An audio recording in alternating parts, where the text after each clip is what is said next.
For today's video, we're doing something potentially more controversial than last week's race.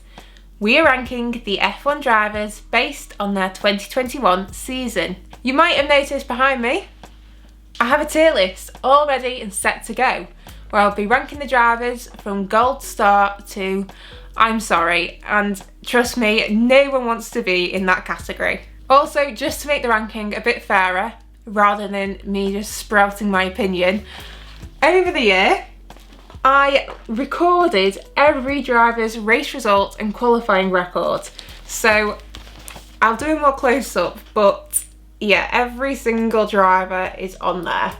And in the green is their qualifying results, and in black is their race results, just so I can see exactly how well they did, especially compared to their teammates. So without further ado, let's get on into the tier list. So the first driver on this tier list is Pierre Gasly, and last year it's definitely fair to say that Gasly was a standout star of 2020. This year he definitely came close, but as you'll find out later in the video, someone has, in my opinion, just pipped him to the post. However, for this podium, I would say, where shall I put him in the rankings? It's definitely not gold star standards, but he had an incredible year, to be honest. He was very consistent in his results. If we look at the records, he was finishing sixth, well, within the top six in a lot of the races. And I would say that he deserves to be a nice one based off the fact that he did, in his first race, he was fifth in qualifying in Bahrain, he finished third in Azerbaijan, and he also finished fourth in the Netherlands. So I think Gasly is definitely a nice one. So next up is Yuki Tsunoda, and I've got to say, definitely in the last race I felt a bit sorry for him because everyone was so focused on the Max Verstappen and Lewis Hamilton battle. They sort of neglected the fact that Tsunoda finished fourth, which was his best result of the season yet and was remarkable, to be honest. However, for the majority of the season, he definitely had his fair share of mistakes. He was consistently out-qualified by Pierre Gasly, and in the race results he was definitely behind Gasly. I think that based on that, I'm going to put Tsunoda in not your year. The reason for this category name is that I'm not saying that they're a bad driver whatsoever. It's just like a lot of us have bad days, bad years, and I just don't think that this was the year for Tsunoda. However, his junior records are incredible, so I'm sure we'll see much improvement next season. A potential star for next year, we're now going to look at George Russell. I think Russell had a really strong season in Williams this year. He had the amazing second place finish in Belgium, which people said wasn't a real race result. It is a real race result. This is what happens sometimes in racing. I sound like Michael Massey there, but you can't take the result away from him. And he very much, I think, apart from the last race and in the sprint races, out-qualified his teammate Nicholas Latifi. He definitely finished ahead in the drivers' standings. And I just think the whole year, apart from a couple of little blips here and there, he absolutely outperformed his Williams car. Oh, can I put him in nice one next to Gasly? Let me have a look at his race results and qualifying. Did finish 8th in Hungary. He also was 3rd in the Sochi qualifying, 9th in Monza. This is a really tricky one actually. I'd be interested to see where you'd put him.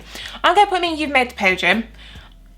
I'm expecting obviously big things next year given that he's in the Mercedes. I think a lot of people are as well. But I think for this year, I think it's fair to just put You've Made the Podium, which is still really good. So looking next to Russell's teammate Nicholas Latifi, who definitely became a fan favourite in 2021 and also had a much better season than he did last year.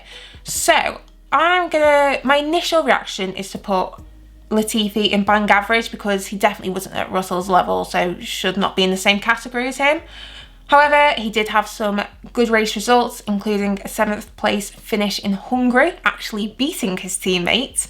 He did put it in the wall quite a few times, but it's definitely unfair to say that it wasn't his year since it was his best year yet. So I'm going to put Latifi in bang average. Keeping with the back markers, we've got Nikita Mazepin, who really had a torrid year in the Haas. Had a much worse season than Mick Schumacher. I know the car is absolutely dire and apparently it is pretty hard to even keep it on the road. So thinking about that, however, he was very much out-qualified and out-raced by Schumacher. He actually finished behind Robert Kubica, who only drove for 2 races in the driver's standings. It's definitely not fair to put him on the same level as Yuki Tsunoda because Tsunoda did a lot better. So I'm going to put Mazepin in the I'm sorry category. I think it could be a bit controversial, and I don't want people to think that because of any personal reasons or anything to do with his private life is why I've put him in there. It is just purely on racing, this list. And he didn't do as well as Schumacher. He finished last in the driver's standings. To me, it's got to therefore be last in the rankings. On to Mick Schumacher, who had his first year in Formula One. He was unfortunately in the Haas, which, like I explained for Nikita Mazepin, is just a torrid car to drive. However, he did quite well. He did put it in Q2 for Monaco, even though I know he crashed his car, so that's sort of why he ended up in Q2. But that's not to be taken away from him, and he outperformed his teammate. This is a difficult one because obviously it was not his year, but I think that is partly down to the car. He did have a few struggles with Mazepin and made a few errors definitely this year, which were driver errors, not the car as well. So all considering, I'm going to put him with Tsunoda in not your year. But again, like Tsunoda, I think we've got much better things from Schumacher to come, and I can't wait to see how he progresses throughout Formula One. Okay, moving away from the back markers to the front, we've got Lewis Hamilton, and this to me is just such an easy one. It's got to be a gold star. His battle with Max Verstappen was superb. He definitely was challenged this year, and I don't know whether I'd say it's his strongest year in Formula One. I did see an article on the F1 website claiming that it was. I don't think personally it was his best season yet. However, he was incredible, especially in the last 3 races. He just proved he had a Hamilton masterclass, as I would say. So easy gold star for Hamilton. His teammate Bottas didn't have it quite so lucky, and he definitely struggled this year, especially when you compare it to Lewis Hamilton, his teammate. So for that reason, where did he finish? Okay, he finished 3rd in the driver's standings. So he beat Sergio Perez, and he beat him by quite a long margin. However, he was well behind Hamilton. He definitely improved in the last couple of races, bar Abu Dhabi. I am going to put Bottas. Oh, he's got a lot of criticism, but I think I'm going to put Bottas in You've Made the Podium, because at the end of the day, he still did really well. He finished 3rd in the Drivers' Championships. He did make the podium quite a lot, and I don't think it would be fair to put him anywhere else. So Bottas, you're next to George Russell, who has replaced you, but wish you all the best for Alfa Romeo, and you've made it to the podium. Keeping with Bottas and his Alfa Romeo links, we're now looking at Antonio Giovinazzi, who had very much a make or break year, and unfortunately it did break because he lost his Formula One seat and is now going to Formula E next year.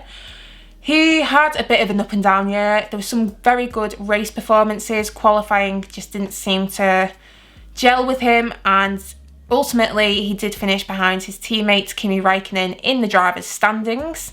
I think for that reason as well, it would be fair to only say it was just not his year and leave it at that, I think, because Kimi Räikkönen, like I say, out-qualified him in the points, scored more points than he did. So I'm going to go with a not your year for Antonio Giovinazzi. Moving on to the Iceman himself, Kimi Räikkönen, who I know a lot of us are devastated that he has now left Formula One. But he, again, had... I don't want to say it was the same as last season because the Alfa Romeo is a hard car to drive. Not as hard as the Haas is by any shape or form, but Räikkönen was not really up there this year. However, he did beat his teammate, which is something, and he often outqualified his teammate. I think I'm going to put Räikkönen in bang average because there wasn't any major standout moments for myself personally, but he did do a fair job in the car and in the team. So bang average for Kimi Räikkönen. We now go to this year's Formula 1 champion, Max Verstappen, who, in my opinion, and I'm very sorry to everyone who's a Lewis Hamilton fan, but I thought he was a better driver than Hamilton this year, just ever so slightly. He obviously won a lot more races, but I think just in general, it really was Max Verstappen's year. And ignoring the controversial last race, I thought Verstappen had an excellent year. And for that reason, without even needing to look at his race results because they really were impeccable, he's a gold star with Hamilton. So let's pop him up there. His teammate Sergio Perez didn't fare quite as well as Max Verstappen.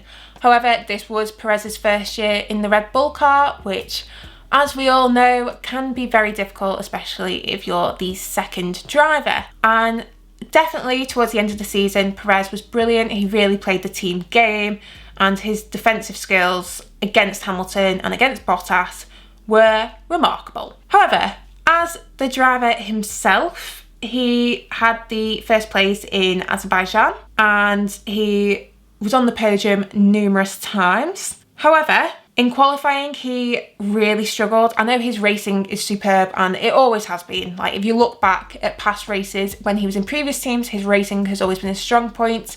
But qualifying this year really didn't seem to match up with him. He had some really bad shockers, actually. I want to put him in nice one, but I'm also thinking about you've made the podium just because of how far away he was from his teammate in qualifying. Do I think that he's on the same level as Bottas?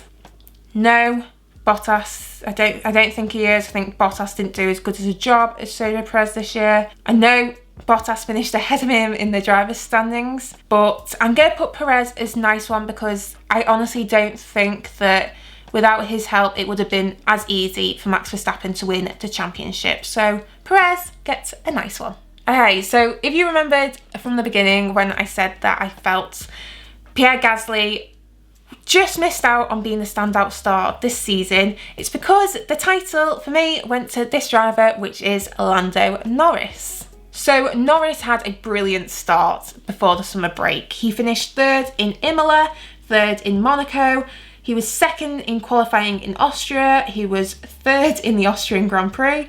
He was second in Monza, and he also got pole position in Sochi. I think for McLaren in general, the wheels did start to fall off towards the end of the season. That being said, he did get third in qualifying for the Abu Dhabi Grand Prix, and for that reason, he is going in nice one. He's not getting a gold star because I don't think he's up there with the Lewis Hamilton and Max Verstappen just yet. However, I'm going to put him in nice one, and for me, he was the standout star bar the top two of the year. His teammate Daniel Ricciardo had a very difficult season, which I don't think a lot of us expected. I know I predicted going into the year that Daniel Ricciardo would beat Lando Norris in the drivers' standings, and that certainly did not happen. Ricciardo just seemed to struggle with the McLaren setup and just never particularly got comfortable with it. It definitely felt like that. I know that he obviously had the win in Monza, which was amazing to see, and again, can't be taken away from him, but he was thoroughly beaten by Lando Norris. I am going to go with, where did he finish? Okay, he finished 8th in the drivers' standings. He finished behind Leclerc, but beat Gasly. However, Gasly was in a much inferior car, I feel. It's difficult because I'm looking now at the categories and who's in each one, and I want to put him in you've made the podium. I feel slightly he was more bang average, but then he definitely was not at the level of Kimi Räikkönen and Nicholas Latifi. Did better than that. Where shall I put him?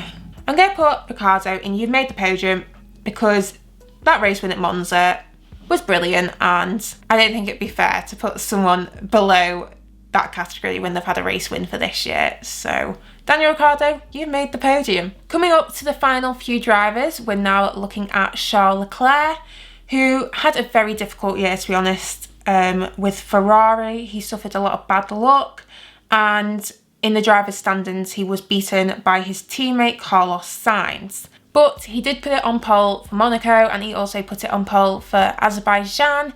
He also had a great race at Silverstone, and I think it would be fair to put Charles in You've Made the Podium. Didn't quite get up to nice one this year, but I think it was just a blip this year more than anything, and just a bit of bad luck on his side, unfortunately. But next year, I'm sure we'll see him back at the top.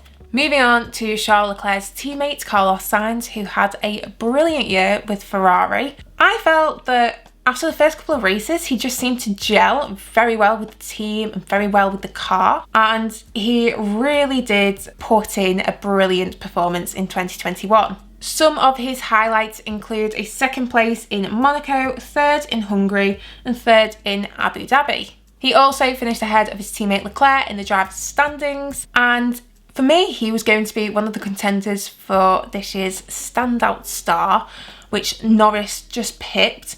However, he's definitely going in that category of nice one. The lacklustre performance of the Aston Martin was definitely a surprise this year. I think I predicted at the time that Aston Martin could potentially challenge the McLarens. They would definitely beat the AlphaTauris and the Alpines, and that just was not the case. I think both drivers, Sebastian Vettel and Lance Stroll, really struggled with the car this year, but Sebastian Vettel did put in some brilliant performances. He finished second place in Azerbaijan, and in my mind, he still finished second in Hungary. I know he was disqualified, but that was a car and a rule. That wasn't to do with his driving. In my mind, he still got second place in Hungary. For that reason, I'm going to put him in definitely You've Made the Podium. It's worth noting as well, he did beat his teammate Lance Stroll in the Drivers' Championship. So you've made the podium, Vettel. I hope next year is better for you. Like I said, the Aston Martin was very difficult this year to drive, and both drivers definitely struggled with it. Lance Stroll more so than Vettel. Stroll just finished behind Vettel in the drivers' standings with 34 points, landing in 13th place. His best position this year was 6th place in Qatar, so he really was behind his teammate in that regard. It definitely was a disappointing year for Stroll, especially after the past 2 seasons with Racing Point, and I just don't think it was his year. That's not to say he's a bad driver by any means. I think he's definitely proved himself in that regard, but just wasn't his year, and I hope the Aston Martin gets better for 2022. And finishing up now with Alpine, we've got Esteban Ocon, who had the brilliant first place finish in Hungary, which was incredible to see. I think everyone loved that moment. And in general, I think definitely the latter half of the season was better for him. Just quickly looking at his race results from this year, he had quite a few 9th place finishes, a couple of 10th places, and then obviously the first place in Hungary. He did finish behind his teammate Fernando Alonso in the driver's standings, which I think is something definitely to consider when we rank him. If it hadn't been for his first place finish in Hungary and his 4th place finish in Saudi Arabia, and just general pick-up of performance in the latter half of the season, I think that Ocon would be in the bang average row. However, the first place in Hungary, he just stormed that race. That was one of the best races for me of the year to watch. So I can only put him in You've Made the Podium. Finishing this tier list is Fernando Alonso, who coming into the season had definitely been written off by quite a lot of people, including myself, very naively, but he had a superb end to the year. What was so lovely for me about watching Alonso this year was in the hybrid era, it has been difficult to overtake drivers, and we definitely have missed out on the battles between them, whereas Alonso just sort of brought that energy back this year, and we had some amazing battles ensue between him and the other drivers. His defence in Hungary is definitely one of those moments that you'll remember from this year. And I think everyone was just so happy to see him on the podium in Qatar. He definitely struggled at the start of the year. He had a retirement in the first race in Bahrain, then it was 10th, 8th, 17th, 13th before things started to pick up in Azerbaijan when he finished 6th. But overall, and in the Alpine, which struggled slightly this year, I think Alonso did remarkably well, and for that reason I'm going to put him in You've Made the Podium. So going through the tier list now that it is finished, we have Lewis Hamilton and Max Verstappen in Gold Star. In Nice One is Pierre Gasly, Sergio Perez, Lando Norris and Carlos Sainz. In You've Made the Podium, George Russell, Valtteri Bottas, Daniel Ricciardo, Charles Leclerc, Sebastian Vettel, Esteban Ocon and Fernando Alonso. In Bang Average, we have Nicholas Latifi and Kimi Räikkönen. Yuki Tsunoda, Mick Schumacher, Antonio Giovinazzi and Lance Stroll make Not Your Year, and unfortunately Nikita Mazepin is in the bottom tier of I'm sorry. So let me know in the comments what you think of this tier list. I'm sure a lot of you disagree with me, which is completely fine. I'd be interested to hear whether you would have put some drivers in the comments down below. I'll also make sure in the description to include a link to this tier list so you can create your own and share that with me as well. I'd be very intrigued to see where you put certain drivers. And if you have enjoyed this video, please make sure to give it a big thumbs up and subscribe for more content in the future. See ya!